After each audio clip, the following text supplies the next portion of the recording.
Righty hi campers. Me again. Look, this needs cutting, definitely. Yeah. So, the giveaway. Nope, that's not it. Sorry. That one's for Mike Jivstakoi. Yeah, Mike, it's coming. It'll be in the post to you shortly. The giveaway. I've decided that it will indeed be the NT Labs paramedic kit and the picture that my missus did. Sorry, the dog's just decided to come and paw at my arm. Stupid animal. Ronnie, go and lie down. Go on. So yeah, that's what we're going to do. I'll put up a photo of the paramedic kit because I haven't been out and got one from the shop storage. I'll get up and we can have a wander. The painting is this one. I'm sure some of you remember it. Just for a change for me, I'm actually inside the house. I'm not in the workshop. I'm not in the shop. I'm not out in the garden. I'm actually in the house. Makes a little change. So I was having a discussion earlier with Paul Smith. There's another channel that doesn't exist. He's just a name on YouTube. Doesn't have any videos or anything. That'll change, won't it, Paul? When we start doing your build. Yeah, he's in the throes of building a pond. The base is in. The block works next. So that'll be interesting. Just keep looking at that 20,000 vari pump.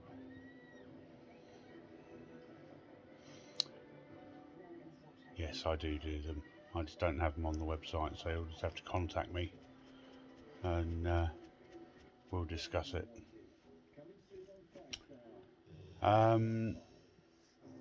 Yeah, we were in a discussion earlier. Quite an interesting one, because we've both been around a little while, and obviously we talked to various different people, and we had a discussion about parasites, and when you bring a koi home and you suddenly get parasites, and why that might happen. Well, most dealers and hobbyist enthusiasts who sell or move on their fish do their due diligence, do their scrapes, check their fish, check them for signs of parasites, and if they find them, they treat them. Nothing is 100% foolproof or guaranteed.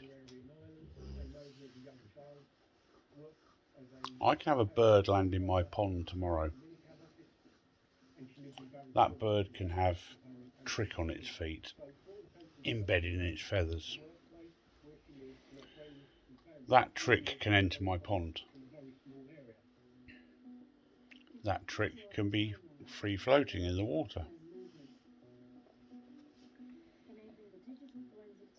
I can scrape a fish and not find that trick,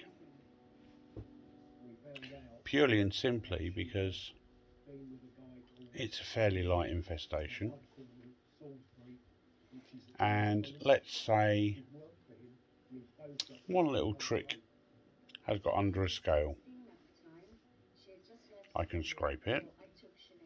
I can scrape it in front of someone and it can show clear. That fish goes in a bag. That fish gets stressed. The trick go, oh, thank you very much. You're now slightly weaker. I'm going to jump on you. I am going to take advantage of your weakened state. And I'm going to use that to my advantage, which is what parasites do. That's the very nature of a parasite.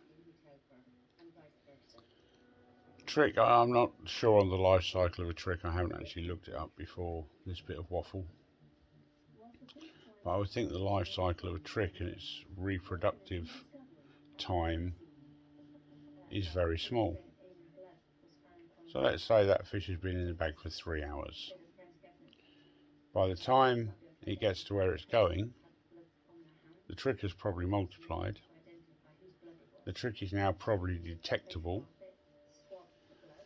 And all of a sudden, that person has given you trick. Now, that may well be the case. They may well have given you trick. But they haven't done that through negligence. They haven't done that through bad practice. They've done that through chance. And you can scrape every square inch of a fish that you like. And if there is trick under a scale or in a scale pocket, you are never going to find it. Never. Same as a baby fluke. You could have a very tiny fluke under a scale. You'll never find it. So you come back, you put that, you scrape that fish, you find trick. All of a sudden it's the dealer that's wrong. Or you put it in your quarantine and then a week later you've got trick and all of a sudden it's the dealer that's wrong. Or you put it in your main pond and your main pond gets trick. And you don't notice. And it knocks out 3 or 4 of your fish. Well, those fish are going to be showing signs of distress before they die.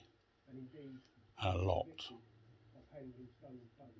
It might wipe out your whole pond. You might catch it and it might not wipe out any fish. But those fish are going to show signs of distress. Now, is it that dealer or hobbyist's fault if that's the situation? I don't believe it is. I believe that when you take a fish from a pond and put it in a bag, you stress it, and that stress weakens it and affects its immune system. You put that fish into a pond, you change that ecosystem. You're adding another body into that ecosystem. And that will stress out the other fish in the pond. So they get somewhat flustered and a little bit weaker. And the way I tried to explain it to someone earlier, they were saying, oh, it doesn't make a lot of difference putting another fish in the pond. So I said, okay. I said, if you have someone come and stay at your house for a weekend,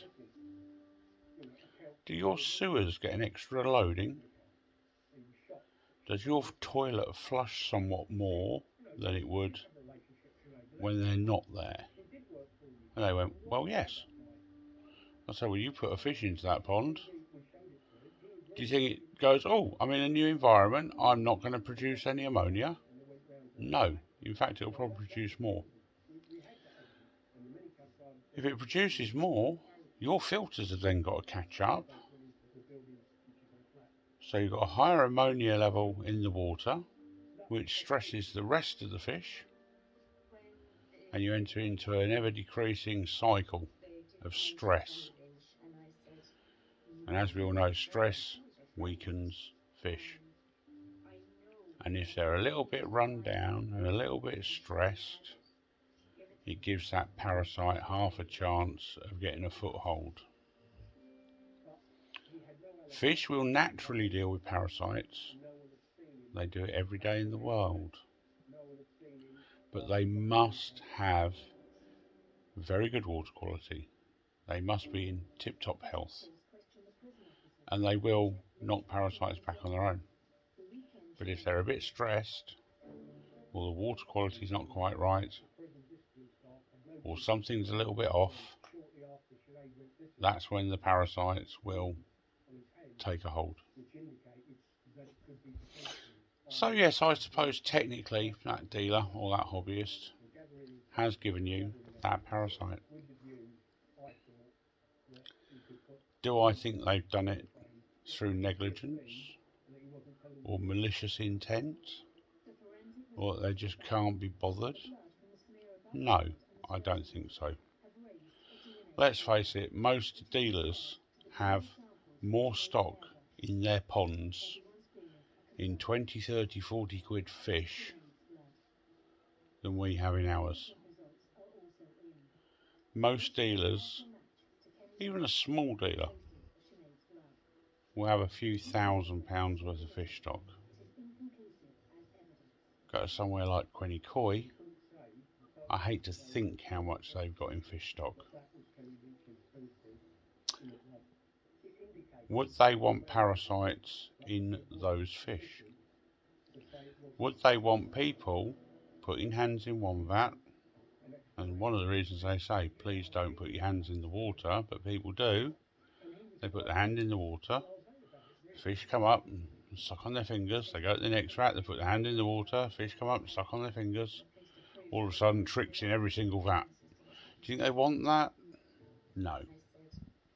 If they've got 100,000, couple of 100,000, 50,000, 10,000 pounds worth of stock, they don't want that. So if they find some light trick, they're going to knock it on the head fairly quickly. And unless you're using a back street, unregistered,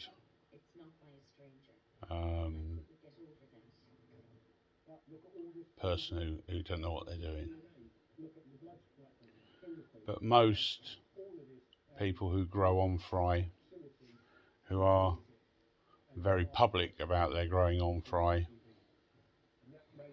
I don't think would risk that through negligence. In fact, most of them are pretty straight and go, I've got this problem, I'm treating for this. You know, I've seen it on several channels. Jamie keeping it coy, and his nitrite spikes. Vince has treated for stuff.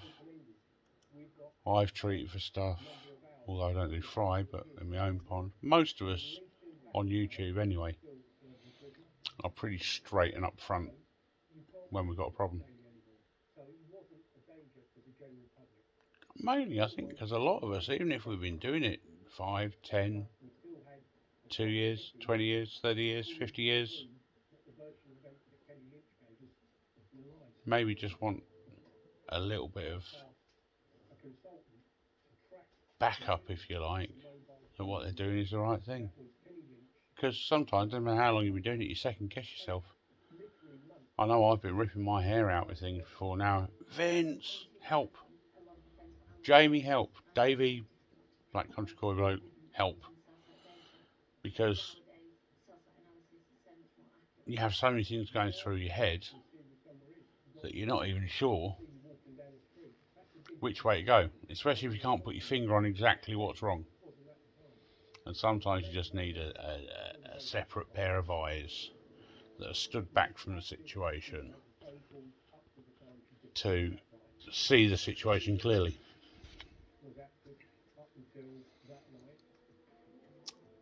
And I see no shame in admitting that. I did it with that bacterial. I just could not put my finger on it until someone said, you got some muck traps in that pond somewhere. And I racked my brains going through everything. I cleaned everything, done everything. I've missed one thing.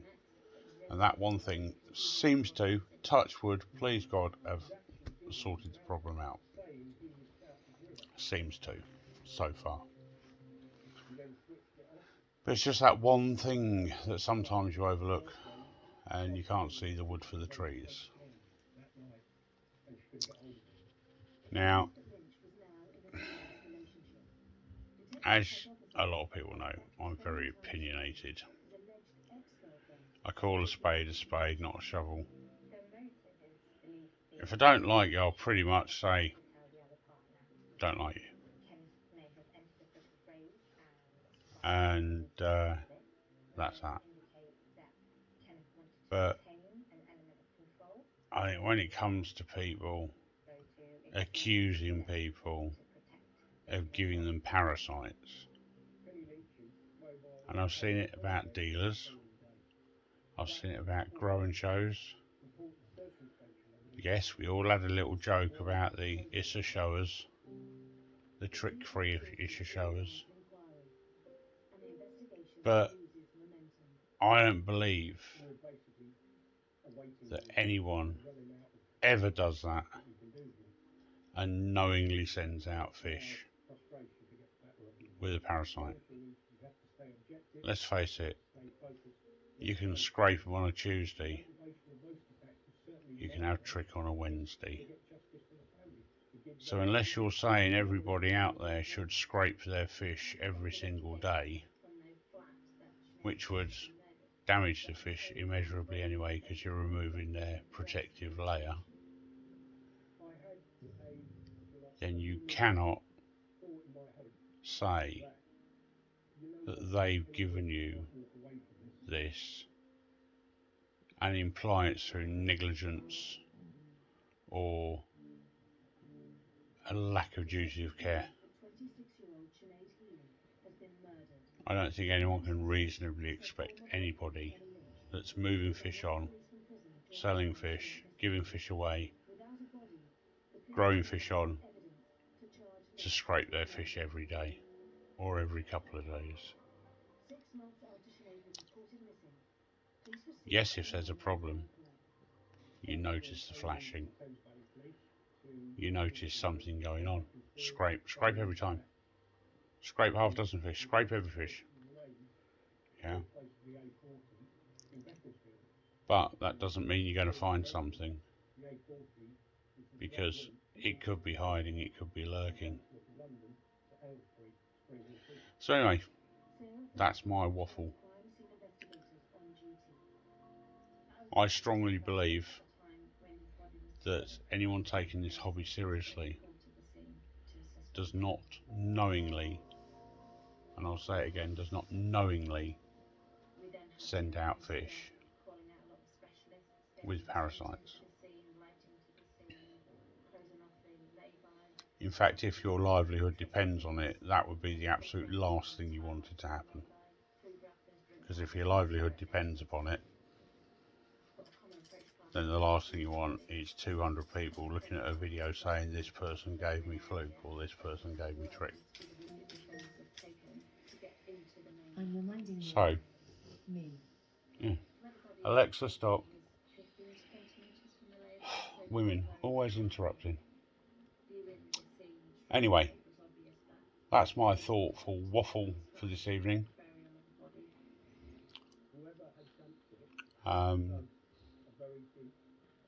Yeah.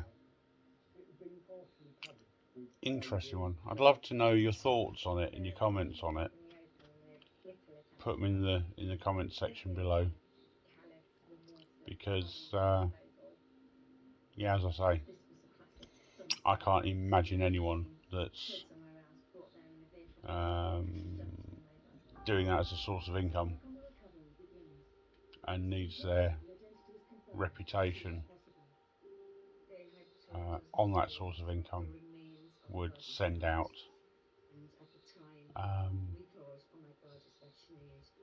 fish for parasites. Doesn't that look good?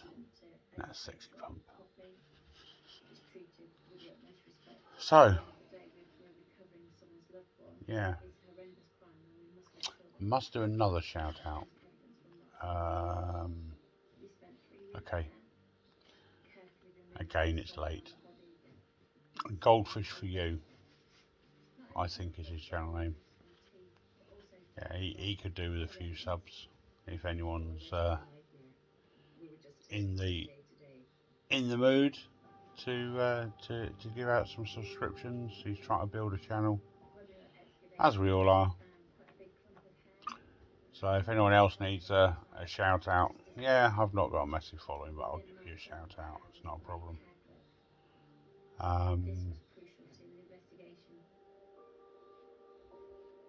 Again,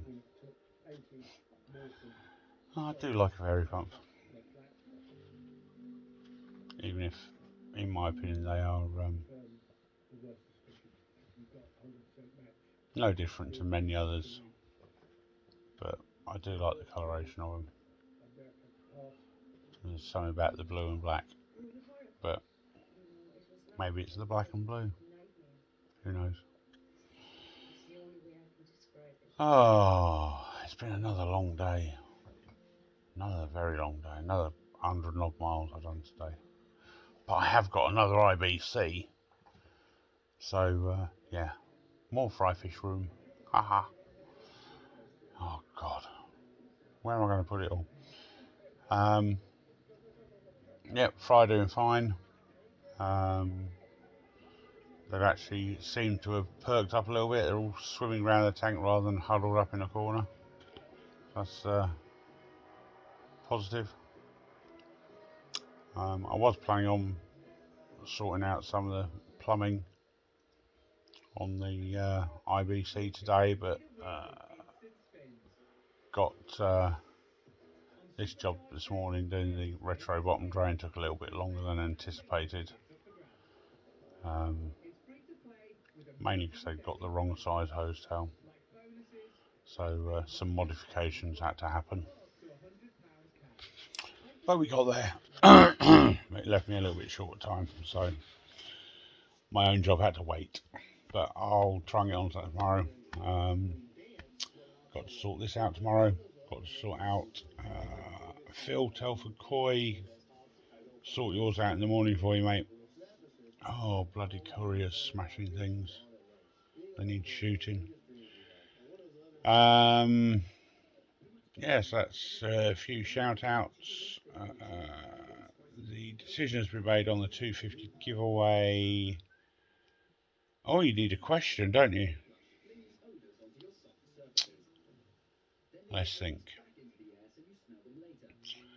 Okay, if you want to go into the giveaway, which after this I'll put a screenshot up of the paramedic kit so you can see what it is. Giveaway question. Okay. When I transferred the fry from the fry net, how many fry were there? There you go. Nice, easy question. We'll leave that open for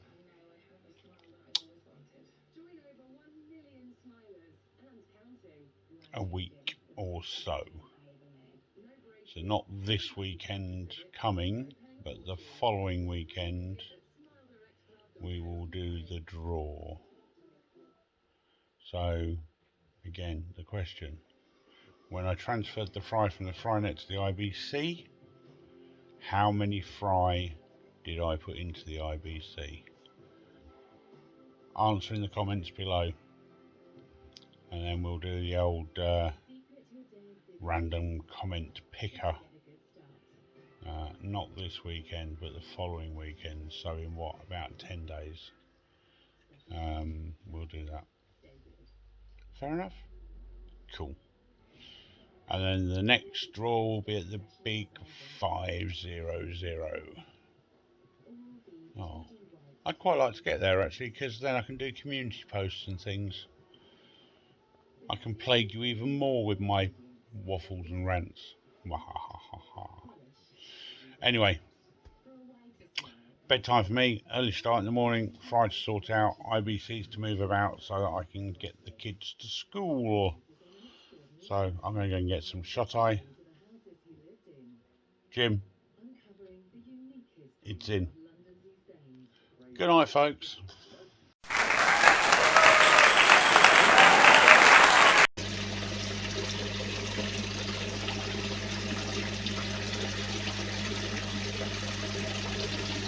And they seem to be all up and about and loving life at the minute. They're not all huddled round the bloody pump now anyway. They're all swimming about. We have 0 losses. And they are really moving about now. That's pretty cool.